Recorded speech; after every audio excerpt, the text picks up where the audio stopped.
집주인이 보증금을 안 준다. 근데 월세 같은 경우는 사실 보증금이 뭐 1,000만 원 있더라도 월세가 있기 때문에, 그리고 경매가 넘어간다 하더라도 1년을 살 수 있어요. 그래서 보통 월세 살다가 경매를 넘어가게 되면 그냥 1년을 쭉 그냥 월세 안 주고 그냥 쭉 살면서 내 보증금을, 그래서 일단은 이거 항상 얘기하는 게 등기부등본은 뭐 700원 정도만 해도 뗄 수 있으니까 한 달에 한 번 내지 두 달에 한 번 정도는 확인을 해서, 내 집이 만약에 혹시나 살고 있는 집이 경매가 넘어간다 그러면 그때부터는 월세를 안 줘야죠. 월세 안 주지. 안 주고 뭐 아니면은 월세 안 주고 집주인이 그러면 월세 안 주니까 나가라 하면은 보증금을 받아야지 난 나갈 수 있으니까 나가는 거고, 아니면 월세를 안 줘야 되는 거고, 그러면 경매가 진행되는 과정 동안 한 1년 정도 걸릴 수 있거든요. 1년 정도 걸리는 기간 동안 월세 안 주고 내가 대항력을 가지고 보증금을 변제받든지 하면은 보증금 받아서 나갈 수도 있는. 대항력이 뭐예요?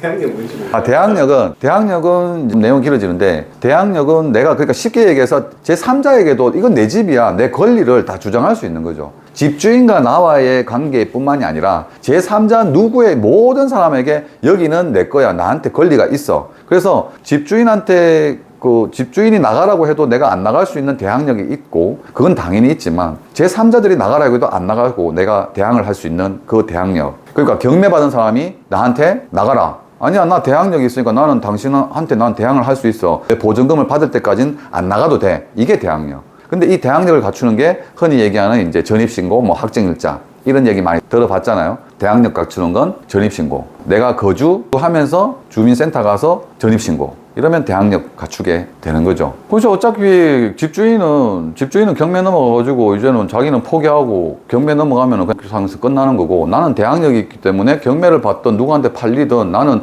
그 사람에게 내 보증금을 받아 나가면 되는 거니까, 일단은 어떻게 보면은 그걸 또 잘 이용할 수는 없겠지만 그런 상황이 된다면 나는 월세를 안 내고 일단은 살아야 되고, 왜냐하면 또 혹시나 어떻게 될지 모르니까. 그래서 어쨌거나 지금 문제가 되어 있기 때문에 일단 보증금을 받기 전까지는 월세를 살지만 월세를 안 내고 그냥 살고, 그 다음에 경매가 넘어갔다 그러면 경매 받은 사람에게 내 대항력을 주장해서 내 보증금을 주면 난 나가겠다, 보증금 받고, 뭐 그런 상황이 될 수 있죠. 전세는요? 전세를 살았을 때 주인이 전세금을 안 돌려준다. 전세를 살았을 때 전세금을 안 돌려준다. 그러면은 나는 이삿날 맞춰가지고 어느 정도의 계약기간 끝나니까 보증금을 받아서, 전세금을 받아서 다른 집을 이사해야겠다라고 생각하고 있는데, 그래서 최소한 뭐 2개월, 3개월 전에 집주인에게 보증금을 달라. 근데 보증금이 근데 집주인들이 대부분 네 알겠습니다 하고 집 구해보세요 라고 하고 난 다음에 다른 집, 내가 이사갈 집을 다 구해서 계약 끝까지 걸어 놓은 상태에서 잔금이 다, 이렇게 보증금을 받을 계약 기간이 끝날 날짜가 다 돼 가니까 집주인이 배째를 하는 경우가 있어요. 이게 제일 문제되는 거예요. 내가 또 다른 집 계약금을 안 걸어 놨다면 그냥 이 집에 살면서 좀 상황을 볼 수도 있는데, 이사하라고 해가지고 집 돈 준다 해가지고 다른 집까지 알아봤는데 안 주는 경우가 있어요.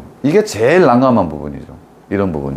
그러면 다른 방법은 없어요. 왜냐하면 법적으로 보면은 임차권 등기 명령 제도를 이용할 수가 있는데, 이 제도는 뭐냐면 보증금을 못 돌려받았으니, 근데 내가 지금 전세권 설정도 안 하고 대항력만 갖춘 전입신고만 되어 있는 상황이라면 등기 명령 제도를, 임차권 등기 명령 제도를 이용해서 내 집 건물의 등기부에 내 등기를 하는 거죠. 저당을, 등기부 등본 내에 내가 전세금이 이렇게 있으니 내가 도움을 못 받고 일단 몸부터 나간다. 그래서 등기부 상황에 내 금액을 올리고 가는 경우가 있어요. 내 금액을, 내가 못 받은 금액을 등기해 놓고, 임차권 등기 명령 제도가. 근데 이건 또 단점이 있는 게, 임차권 등기 명령이 되어 있으면 다음 세입자가 들어오려고 하다가도 등기부 등본을 하긴 했는데 임차권 등기 명령이 되어 있다. 그러면 그건 역시 집주인이 돈이 없어서 전세금을 못 내주는 사람이다. 그럼 다음 사람이 못 들어오게 되겠죠. 근데 어쩔 수 없이 그런 단점이 있지만, 어쨌거나 내 보증금을 돌려받으려면 또 이사는 또 가야 되고, 상황이 있으니까 이사는 가야 된다면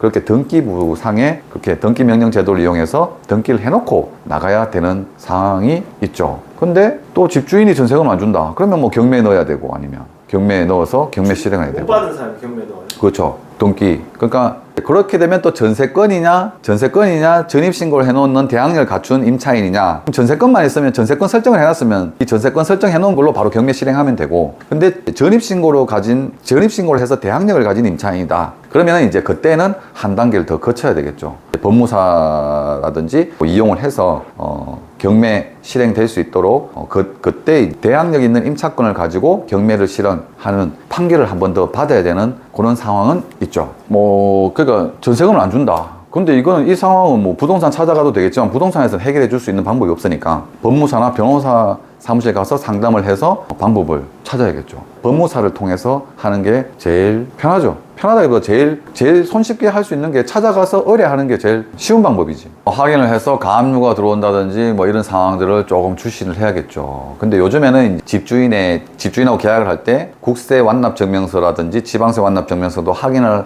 하라고 하는 게 이제 그런 부분들 때문에 다른 체납이 없는지 이런 부분. 그 다음에 집주인 주소지가 있으면 등기부 등본을 떼보면 그 집주인의 주소지가 나오는데 그 집주인 주소지의 등기부 등본도 떼서 대출 상황이 좀 어떻게 되어 있는지 좀 면밀히 파악하는 것도 방법 중에 하나입니다.